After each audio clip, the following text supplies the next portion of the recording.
Hey, welcome to the Q&A show. You guys ask questions, I answer them. It's simple, it's easy. The very first question we have today is by Banana Joe, and they say, how do you want Bionicle to return? Not like, what's the way that it would specifically return through certain avenues, anything like that. What do you want? I think what comes to mind for me is this MOC here, or a series of MOCs by Geikie MOCs, or Geikie Builds. I don't have the name in front of me, you'll see it on your screen. But what looks so good about these is they're very clean, they're very refined, it's a nice mix of system and Bionicle parts, and if I'm honest, I think that's kind of what I want. And what I like about these two is I think that they kind of almost remind me of Gundam, or Gunpla and stuff. I know they don't quite look like that aesthetic, but hear me out. I like the idea of if Bionicle did return, the building style for the sets was really leaning into very advanced techniques, it wasn't the easiest thing to build, it's a very challenging thing, which sometimes is the case with Gundam stuff. Treating Bionicle as if it was Gunpla, model building sort of stuff, would be really interesting, and I think it could appeal to a very specific market, and personally I think that would be really exciting, and it would feel different but also still feel within the vein of Bionicle, somewhat. So yeah, really advanced, fleshed out, technique focused builds that just look cool like this, that would be what I'd want, honestly. I like the idea that maybe it is a reboot for Bionicle as well. Maybe you do keep some of the original characters, but you also introduce some new ones. That way it feels fresh, but it also honors the original stuff. I don't know, that's what I would like personally, and if it looks as cool as this MOC does, that'd be dope. Chopperverse YouTube, they say, what's a recommendation for someone who's new and getting into Bionicle? Just some tips and tricks and that sort of stuff. Personally, I would recommend going out and buying a good bulk lot of Bionicle and Hero Factory pieces and stuff like that. Ideally one that isn't just pieces, maybe one that you can actually go out and reconstruct some of the sets from that bulk lot, because there is something nice about being able to go out and build old retired sets and experience them for the first time today. Plus too, I find having a bulk collection is going to expose you to a lot of pieces that you just wouldn't think of buying. And there is something quite nice about that, because then if you are starting to build your own creations, you'll be like, oh, I didn't think that this would be helpful, but now that I physically have it in front of me and I can play with it, I absolutely want to do so, you know? So I recommend picking up a bulk lot, but I also definitely recommend, if you're specifically wanting to get into MOC building and stuff, go out online and find any builders that do have instructions for their builds and just build them, simply to learn, even if you don't really like the build. But also find builds that you do like and try and reverse engineer them. Just look at the images, study what pieces you can see or the techniques you notice, and if you have questions, you could always ask the builder, they might answer.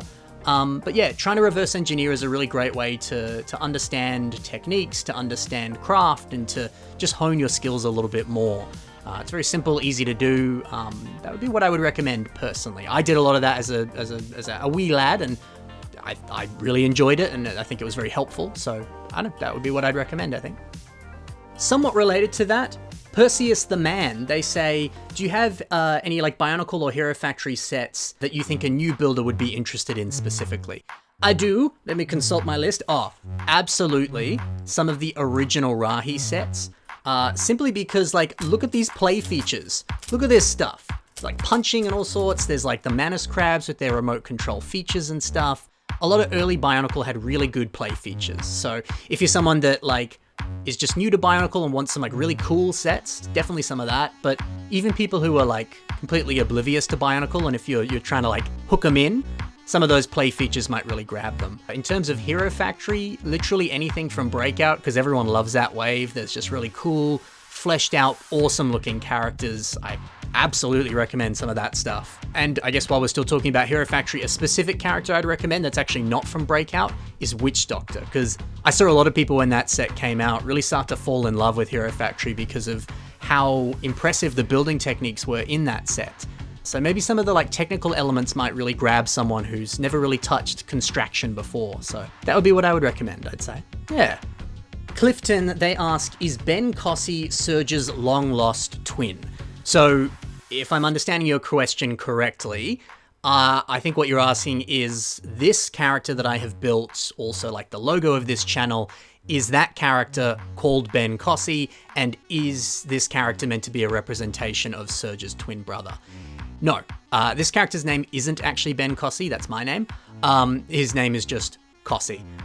He's my self-MOC. He's meant to be within the Bionicle universe. The lore that I wrote for him when I was like 14 years old was that he was created by Makuta to like lead armies of Rakshi in the final battle.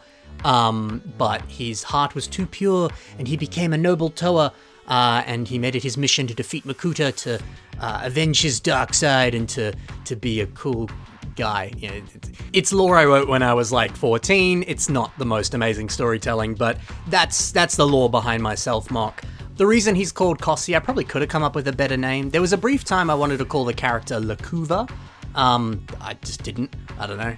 That's just the name he had. But no, he's not actually technically related to Surge. But I also like Surge and they share the same mask. So technically different in that sense, yeah. No name Stealer of Balls. They say, do you live in the US? I do not. I live in Australia. I visit the US occasionally for like conventions or if I'm going on holiday and stuff like that. But I do not live in the US of A. No, sir. Old mate Gringat, they say, what's your name? My name, well, actually isn't Ben Kossi. Oh, shock. My name is Ben. My legal name is that. My last name is not Kossi. It is actually something different. The reason initially that I gave myself the name Ben Kossi was because I made my Mock Pages account again when I was like 14, 13 or something in high school. And that was back in the day when it wasn't really cool to like Lego. And plus, I don't know, just in general, I was a bit more like hesitant to tell people because I didn't want people to bully me or whatever. So I made my name Ben Kossi online so that no one could like find me. You know what I mean?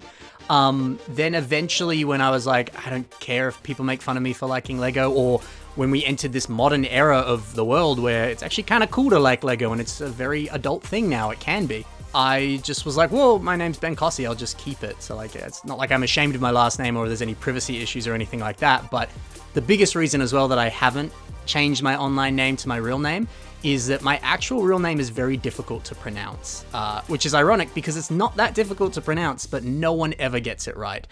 So I'd always hate it for it to be a thing where someone's like, oh, check out this guy's YouTube channel. It's like, oh, how do I spell it? And they don't even know how to spell it. Bear in mind, some of my best friends who have known me for years still don't know how to pronounce my last name. So like, it's not the easiest thing to say. So Ben Kossi is just way easier. So that's my name. Gringat also asks, what's your quest? To inspire people with my YouTube videos. Yeah, boy.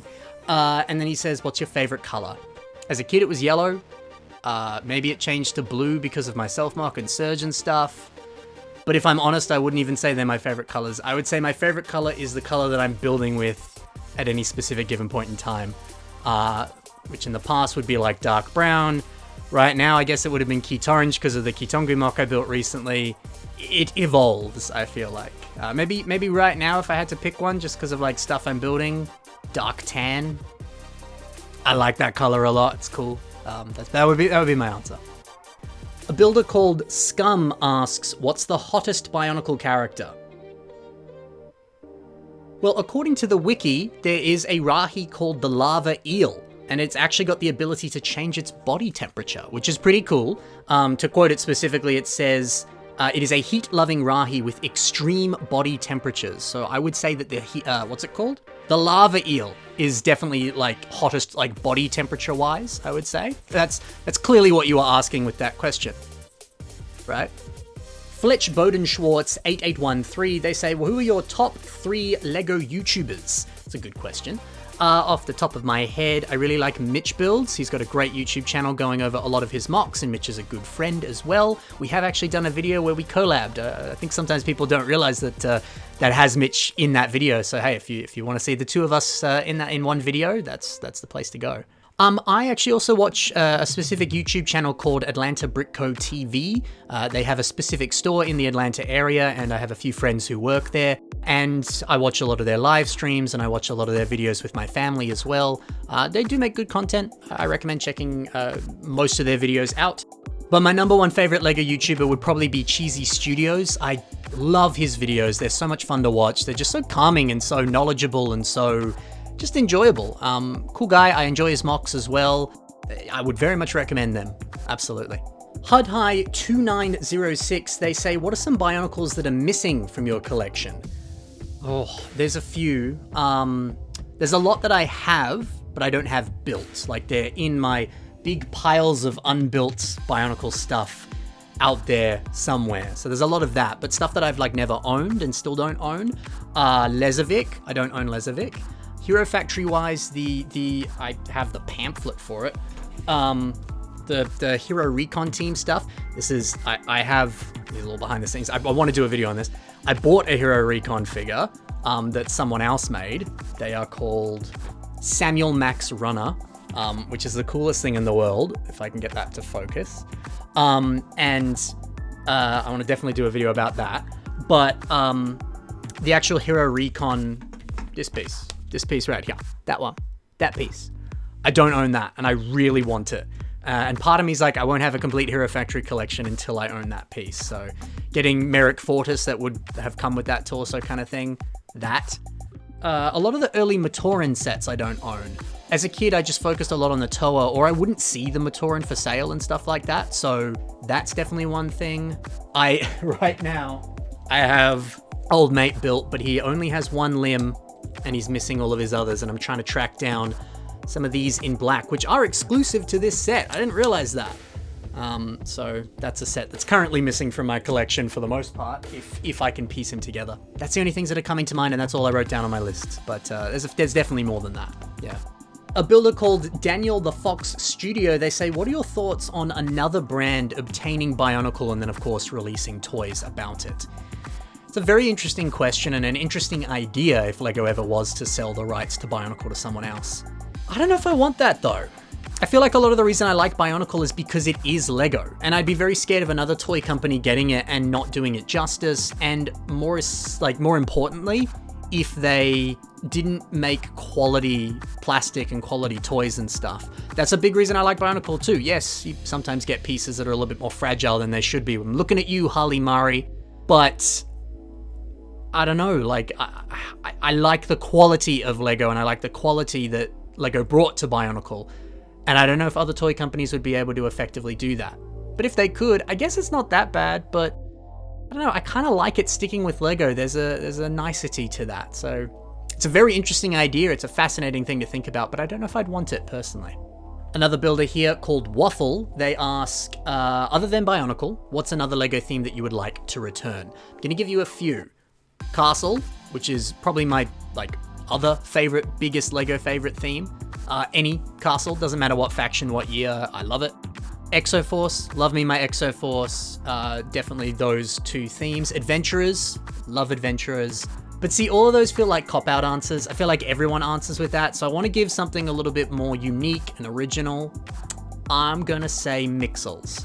I think Mixels was a theme that brought us so many awesome pieces at the time. There were so many imaginative and fun character designs. I would love to see that return today with more modern pieces, modern techniques, and I feel like the current LEGO designers would just nail a modern version of Mixels. I feel like it would be great. So Mixels, I would like to see that. And finally, a builder called Judy7186, they say pick one modern LEGO color to get some classic Bionicle pieces or some CCBS armor shells. Well, off the top of my head, I'd love to get some CCBS armor shells in teal, because teal is a beautiful color, and look at this. On a set like the Terracava, we got so many beautiful teal pieces, it would be nice to pair that with other CCBS teal elements. I would love that. Otherwise, I really like the current LEGO color, the neon yellow color. I know a lot of people don't like it because it's so bright and in your face, and I get it, but be interesting to get some Bionicle pieces in that color and some CCBS parts in that color. So hey, if Construction ever returned, if those old molds came back, it'd be fun to get those in these two colors. I'd love that. Sweet! That's a bunch of questions you guys asked. If you have questions that you'd like to ask me, leave them in the comments below. There's also a specific channel on my Discord where you can leave questions as well. So excited for the next episode. See you guys next time. Happy building, and bye for now.